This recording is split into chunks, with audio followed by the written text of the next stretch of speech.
Nos episódios anteriores, cruzamos o México e Cuba para entender a mecânica da hora exata. Mas hoje vamos explicar como essa ideia aterrissou em solo brasileiro. E para responder isso, precisamos falar do homem que não apenas trouxe o formato, mas que inventou o modo brasileiro de fazer rádio. Prepare-se para conhecer a trajetória de César Ladeira.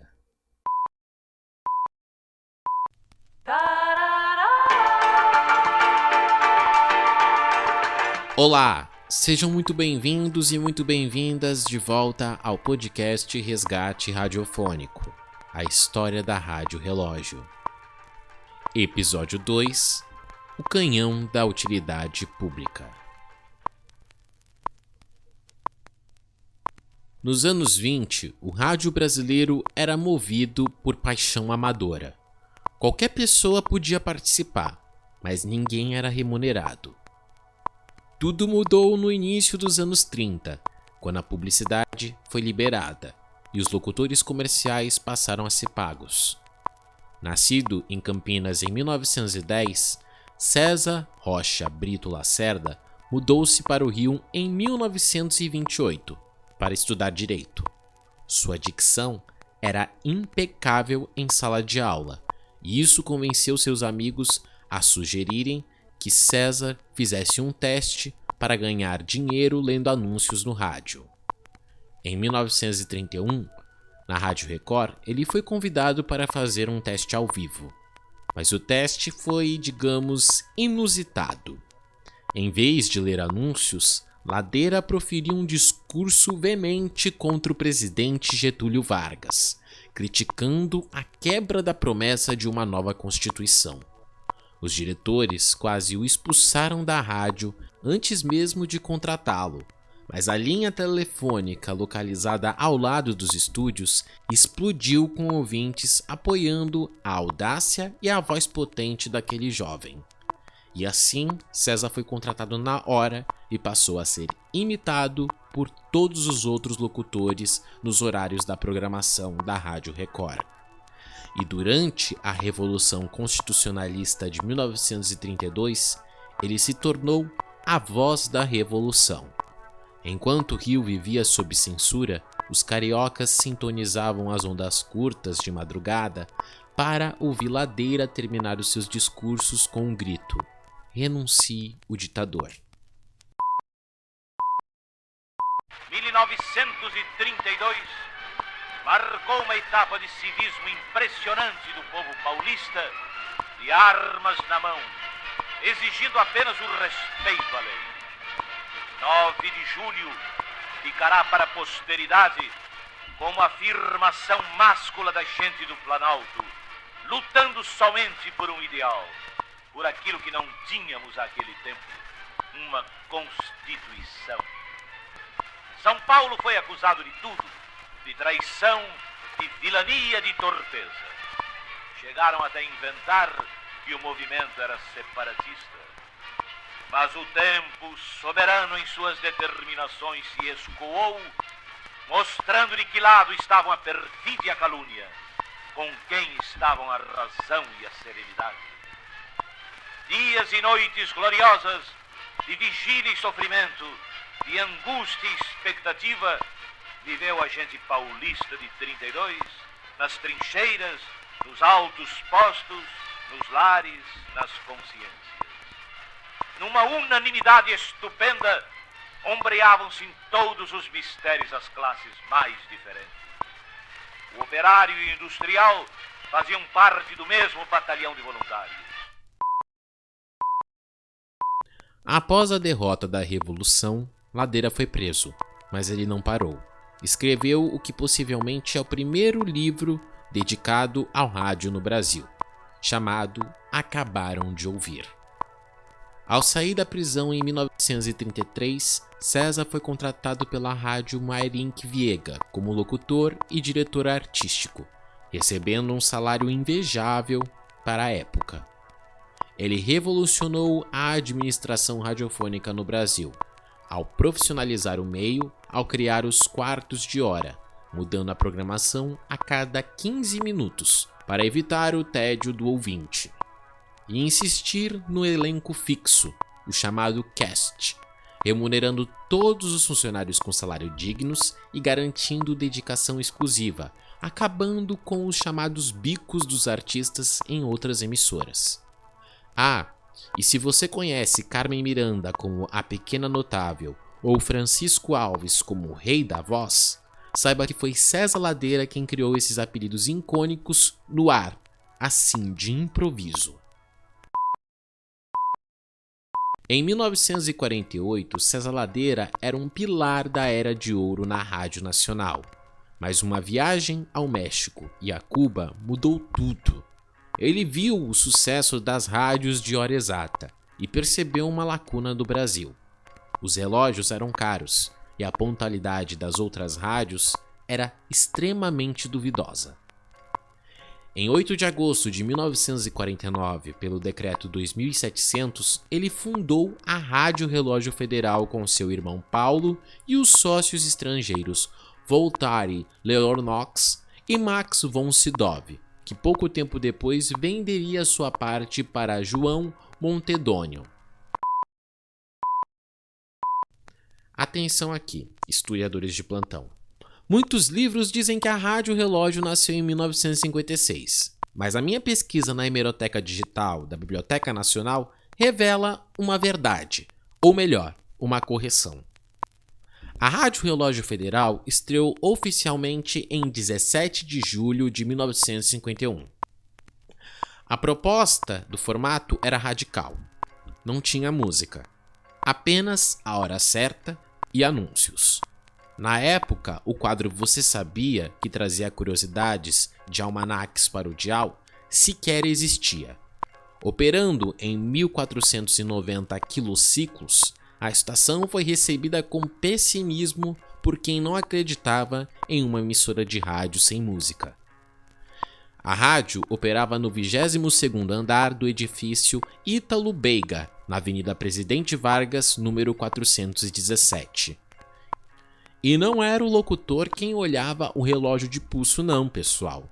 A hora certa era controlada diretamente pelo Observatório Nacional por linha telefônica, e 2 técnicos do observatório visitavam a emissora constantemente para garantir que o gongo automático não tivesse sequer 4 segundos de diferença. O próprio César Ladeira, em entrevista à Revista do Rádio em 7 de agosto de 1951, declarou que não são os locutores que controlam a hora certa é que controla os locutores. O relógio central da emissora era alimentado por pilhas para que variações na rede elétrica não afetassem o tempo, e nada menos que 16 locutores que na época eram chamados de speakers se revezavam para manter o serviço 24 horas por dia. O sucesso foi imediato. Uma pesquisa do Ibope lançada em dezembro de 1952 mostrou que 60% da população do Rio de Janeiro acertava os seus ponteiros pela Rádio Relógio.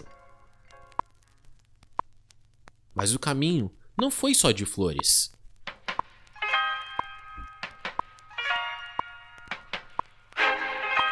Em abril de 1952, o Sindicato dos Radialistas ameaçou uma greve por aumentos salariais de até 80%. Fiel aos seus princípios, César Ladeira foi um dos primeiros proprietários de rádio a se colocar a favor do acordo com o sindicato. Mas o maior susto ocorreu na madrugada do dia 14 de agosto de 1952, quando um incêndio destruiu os estúdios da Rádio Eldorado no 20º andar do edifício Ítalo Beiga. As chamas ameaçaram subir para os estúdios da Rádio Relógio, mas a ação rápida dos bombeiros evitou danos maiores, e a emissora da hora certa continuou transmitindo normalmente, como se nada tivesse ocorrido. Ladeira continuou buscando inovações, planejando trazer o formato cubano de uma notícia por minuto.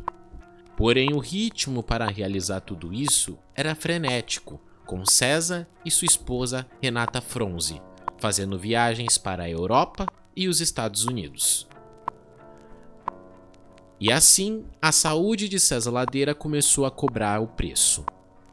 Com a pressão alta e o cansaço extremo da gestão, o ritmo frenético deixou marcas, e inevitavelmente nos bastidores começaram a surgir os primeiros boatos sobre a venda da rádio. Em janeiro de 1953, os bastidores fervilhavam com a Rádio Peão. Dizia-se que Henrique Tavares, ex-superintendente da Rádio Globo, estaria comprando a emissora. No início, César Ladeira tentou abafar os ruídos.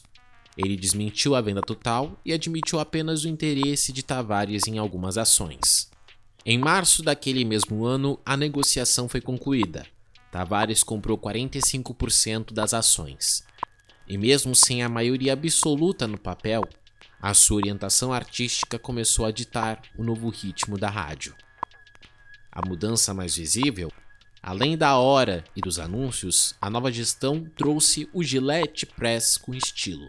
Notícias rápidas, curiosidades de almanacs, até quadrinhas e pensamentos reflexivos que, convenhamos, nem sempre agradavam aos críticos da época, segundo o que consta na revista do rádio.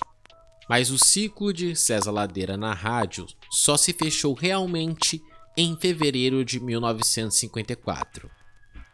César e seu irmão Paulo transferiram o restante de suas ações para Benjamin da Fonseca Rangel, proprietário do edifício Cineac Trianon. A partir dali, Rangel e Henrique Tavares assumiram o leme da Suíça radiofônica.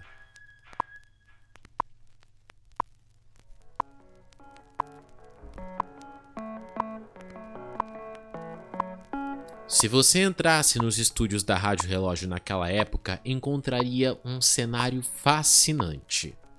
Não havia novelas ou sambas. O elenco era composto por 18 locutores que se revezavam ininterruptamente a cada 15 minutos, 24 horas por dia. A Rádio Relógio era chamada de Suíça radiofônica nos bastidores das outras emissoras de rádio.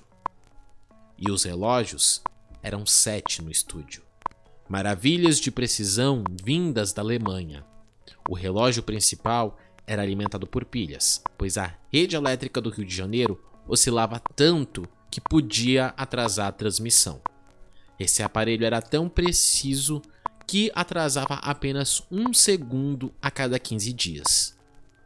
A operação era cirúrgica. 3 segundos antes de cada minuto, um sinal avisava o operador, que alertava o locutor para o famoso PIN da hora exata. Essa obsessão pela precisão gerava situações curiosas. Conta-se que o locutor Jorge Fernandes ficou tão acostumado que saudava as pessoas nos corredores, dizendo "Boa tarde, tic-tac". A rádio não era apenas uma curiosidade. Era uma necessidade daquela época.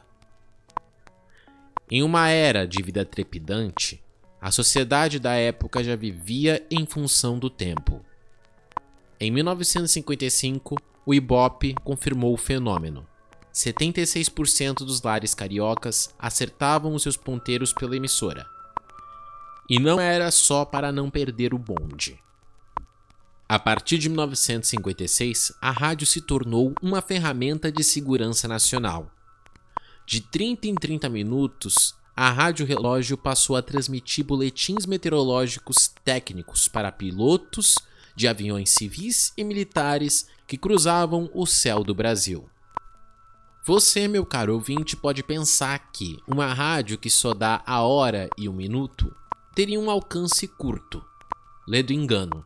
Através das ondas curtas, a Rádio Relógio recebia pilhas de cartas da Suécia e da Noruega.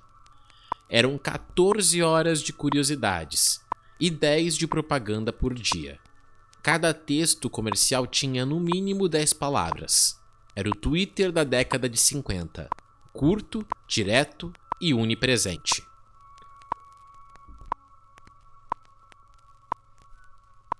No final de 1956, nem tudo eram flores. Ou melhor dizendo, ponteiros de ouro nos bastidores da emissora. A rádio enfrentou uma crise financeira profunda, operando como todos os brasileiros em vida, no déficit. Foi quando Paulo Mourão assumiu a direção e provou que o tempo, literalmente, é dinheiro. Em apenas um ano ele multiplicou o faturamento em 10 vezes. E a pergunta que todo mundo se faz é: como isso aconteceu? Com audácia publicitária. Ele, quando chegou, lançou a campanha "A Rádio Relógio deixará de ser relógio". Na meia-noite do dia 31 de dezembro de 1956, por apenas 30 minutos, o tic-tac parou pela primeira vez desde sua existência para dar lugar a músicas e mensagens de fraternidade. Foi um choque completo para os ouvintes e um sucesso de marketing absoluto. Mas o tempo, como diz Cazuza, não para, e os ventos políticos do Brasil começaram a soprar em direções diferentes. No final da década de 50, a Rádio Relógio era uma potência de utilidade pública, mas o Brasil estava mudando. Brasília estava sendo construída, e uma sombra política começava a se projetar sobre os meios de comunicação.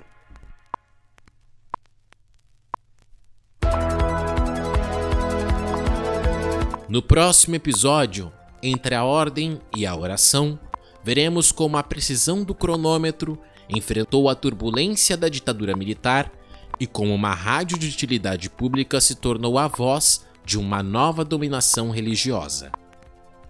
O nosso resgate radiofônico continua na próxima semana.